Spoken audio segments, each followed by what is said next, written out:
Hey, Danielle. Hello, Ruth. Happy Friday. Hello, audience. Nicole Jones is early today. Oh, she's ready and waiting, huh? So she wanted to make sure that we knew she remembered us and she's here. Um, so today we're talking about marketing, and we use very specific marketing strategies. That's not to say they're never somewhat customized, but be careful sometimes of that word. If somebody says, "Oh, we do custom marketing for every listing we do," that means they're winging it. When you say, Danielle, does anyone really have like a system that can be so easily customized that every part of it changes with everything they do? I don't think so. Hi, happy No. Friday. Yes, happy Friday, Nicole. No, I mean, yes, I would say that a lot of times it is winging it. And unfortunately, we know a lot of people who kind of wing it. And, balls get dropped when winging it happens. Absolutely. And one of the things I like in it too, because people will sometimes believe that that's an advantage, and I'm here without them defending themselves to say that I disagree strongly. I think systems are really important for things that are important, that need to get done, according to a timeline. So one of the analogies, and I love analogies, I use for this is traffic. You can drive to the same place every single day. You can drive to school or work or a friend's house every single day, and your ride can be very different. Maybe one day there's a train, maybe there's a truck in front of you, maybe there's an accident. Some day the light is green, and another day it's red. Some days traffic is heavy, and other days it's light. Or in But Chicago, sometimes it's snow and ice. sometimes it's snow. Sometimes it's snow and heat in the same day. Um, but the gas pedal's always on the right. The brake is always on the left. You always stop for green or for red and go for green. And there's a system to it. If everybody wings it, what happens in traffic? It's not good, Yes. right? If people decide, um, Nicole thought she saw snow in Florida, but it was trash. Um, and and so if people are winging it in traffic, that's a lot of accidents. Um, so so we have pretty strict systems that we follow, and then we adapt and customize as necessary as the market tells us to, or as particular responses tell us to. We're always listening to the market and watching and reading the data. But it's within that system. It's still gas on the right, brake on the left. Hi, Vanessa. Thanks for joining us. Right. And, Ruth and I have been in this a decent amount of time for real estate agents. So, we're in our 9th and 10th year. And I think I shared this a couple weeks ago, 84%. Hello, guys. 84% of the realtors have not been part of a buyer's market. And we're not saying we're there yet, right? We still have stats showing that it would, things have to shift quite a bit. That's part of why it's important that we've been through it, because we recognize that this is not it. Well, right, that too. Exactly that. Yes, because we understand that just because it's not 2 days on market and doesn't have a contract doesn't mean it must be the price that needs to be dropped. I am seeing houses out there that are having a price drop every 5 days. Yeah. If buyers aren't buying and the price isn't, if the price isn't the problem, it's not the answer. And we will get pushback from a lot of realtors on this. But and the example they use is, well, if you priced it at $1, it would sell, wouldn't it? So there's a price that it'll sell at. Okay, at $1, I'm buying it, and I don't want another house, right? People who don't even need houses are buying it if it's $1. If you are okay dropping to the point where people who don't want a house want your house and will buy it, then go ahead and hire that realtor. We're going to walk you through what might not be a price issue and might be a time issue. and we're going to listen and pay attention and respond the way the market is indicating that we do. And using our skill and experience that we've gotten throughout the years. And, a lot of times people really I think people who haven't gone through the process of buying and selling, or maybe have done it with someone who wasn't great at it, kind of minimize what we do and the importance of it. I think our clients, Danielle, over and over again say, oh my gosh, I don't know what we would have done without you. Once they go through it, they understand how valuable it is. But everybody comes out of real estate school with a license to sell real estate. And that does not mean that off the bat, unless they have great guidance from someone else, and many do. Believe me, I am not saying never hire a new agent. We were both new agents once, but we sought out each other and we had mentors to help teach us what we didn't know, but we didn't know what we didn't know. And there's an old adage, Right. What do you call the person who graduates last in their class at medical school? Do you know what it is? Doctor. They call that person a doctor, even if they were the worst person in their class. So the same is true of realtors. And we always kind of hammer that it's important to know who you're hiring when you're hiring us. And that doesn't mean it has to be us. I mean, of course it should be, but there's a couple of great realtors on this broadcast right now. Talk to them too. The point is, we see people who hire realtors by mistake. They don't realize that getting someone to get you into a house means that you've hired them to take you through the process. So don't go into a house with a realtor that you haven't hired on purpose. I think most people are a little more considerate of it when they're going through the selling process. Oh my gosh. Your words to God's ear, Nicole. I told that to a person yesterday. She's interested in becoming a realtor.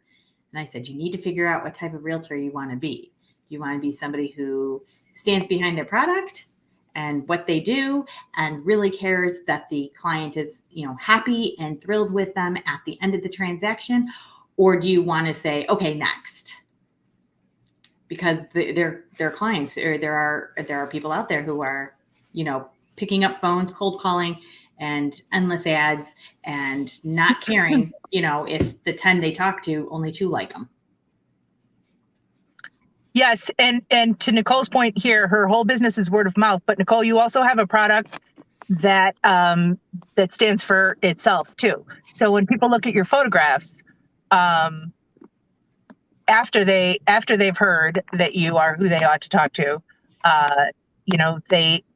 they represent you. And I think with Danielle and me, our work does too. When someone goes after hearing about us or being introduced to us and sees the kind of marketing we do when we're selling homes, obviously our videos are something we're very well known for. The opportunity for buyers to virtually tour a home before they go see it is huge, especially, Nicole, you relocated from one state to another. Being able to see that and see it in more than just pictures, which are edited. They're supposed to be a true representation, but we all know, the camera can't see what a human eye can. And I always say Zillow is Tinder for houses. So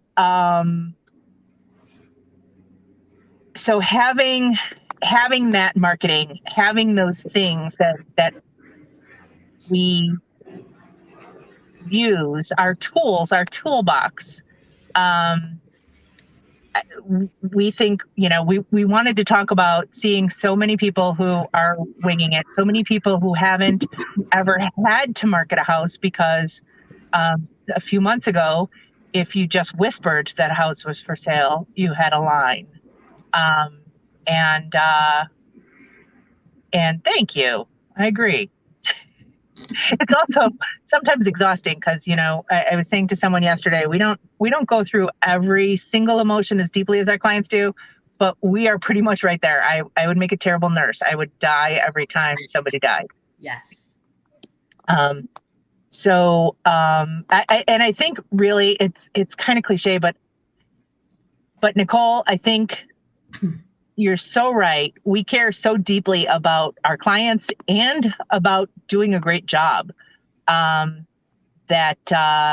putting these systems together, and Danielle and I have spent years and years developing them, refining them, and making and watching and retooling. You know, we're always trying, I want to say we're always tweaking, but that means something else now. And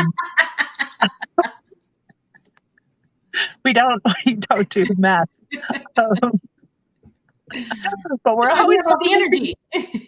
Somebody referred to their tweaking waitress at a diner they were at, and I said, "Oh, I thought you meant she was always just trying to make things a little bit better." But you know, that's again something you can do with a system. When you're winging something, you don't remember what you did last time or where you put it, and we don't take anything at face value. So if, for instance, some brokerages provide marketing for their agents, and it'll be, for instance, this is one thing, shiny, glossy brochures. Where do those go, Danielle? The garbage. How many people see them? If they make it out of the car. Yeah, exactly. If they make it out of the car, and they might be nice to display on a countertop in the kitchen, but that's not going to sell your house. If we take, and they're expensive, if we take those resources and we put them into online marketing, and 1,000 more people see your house than would have otherwise, that might be a little bit more of a benefit. And believe me, our video marketing gets a lot of eyeballs. So, or they become a bookmark. That's right. So yes, that'll be our next Friday video. So anyway, in a nutshell, marketing systems are going to become more and more and more important as we go forward in this shifting, changing market. And if it's not us that you're talking to, make sure that your realtor has really well thought out, tested, tried and true systems for marketing your home, and more than one tool in their tool belt. We all have the MLS. We all have access to thousands of agents. What else do we all do, Danielle? Our MLS sends it to thousands of websites. You're going to be on thousands of websites, including, by the way, all of our competitors' websites. Right. So if they tell you they have a super cool website and they get millions of visitors, guess it doesn't matter who you're listing with, you're still going to be on that website. Correct. Correct. So that's another one that's kind of everybody. And there's always new opportunities out there. And we're looking into those new technologies, new options, new things, and we're testing them out. And we're seeing, in addition, to adding to our portfolio of marketing ideas and plans, we have a 2-week plan. It is not, that's why we say, call us first, because don't wait until you're ready to list to call us. We need to line that up. We need to get everything prepped. We launch a listing the way Hollywood launches a movie, with everything set up. We have day-to-day schedules for how everything gets set up and how it gets put out.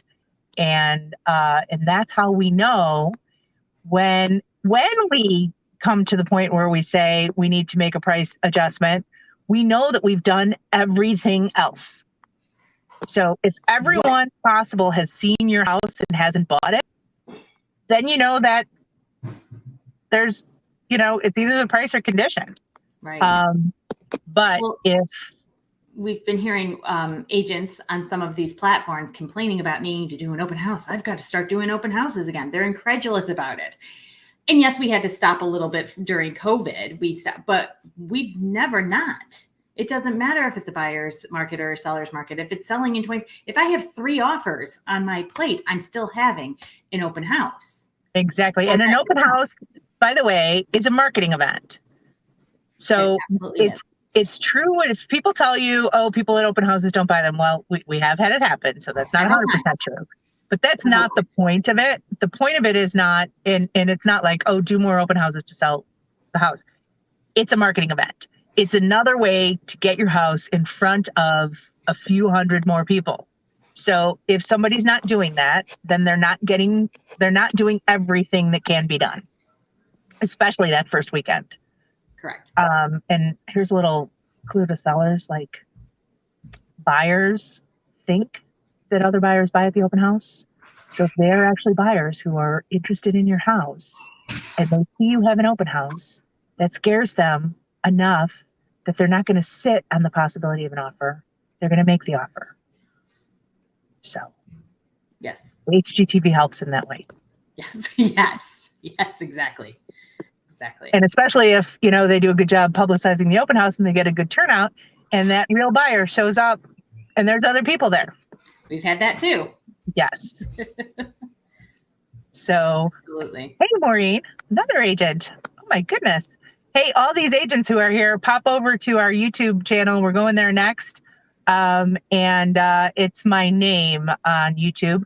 And we do a live for real estate agents. So we're going to talk about this on the real estate agent side over on YouTube in a couple minutes. We need to start dropping that link here, but it's like a YouTube link. So I know it's, YouTube, Richie, X percentage, question mark, 4287. Oh, look real pretty. Yes. So I'll try to grab it and drop it back here if I can on Facebook. All right. See you all over on YouTube and next week. Did we cover everything, Danielle? I kind of talked about. I think we covered everything. If you have further questions about what we do, very specifically in that 2-week marketing blitz, as we lead up, and then what we do immediately after we list the house, obviously we're here to discuss that with you and your options. Are we going to be taking a small break from this? Oh, we are actually next week. We are off next week. And then I'm out of town for a little bit. So we'll talk about this, but we might take a little hiatus. We'll let you know because it's August, we might just be doing the dog days of summer thing. Enjoying the last bit of it if we can. Exactly. So hopefully you're doing the same and we are still available, for chats or texts or calls or whatever. So just taking a small break from this, a breather. Yes. So all right. Agents, we'll see you on the agent side. All right. Bye-bye. Bye.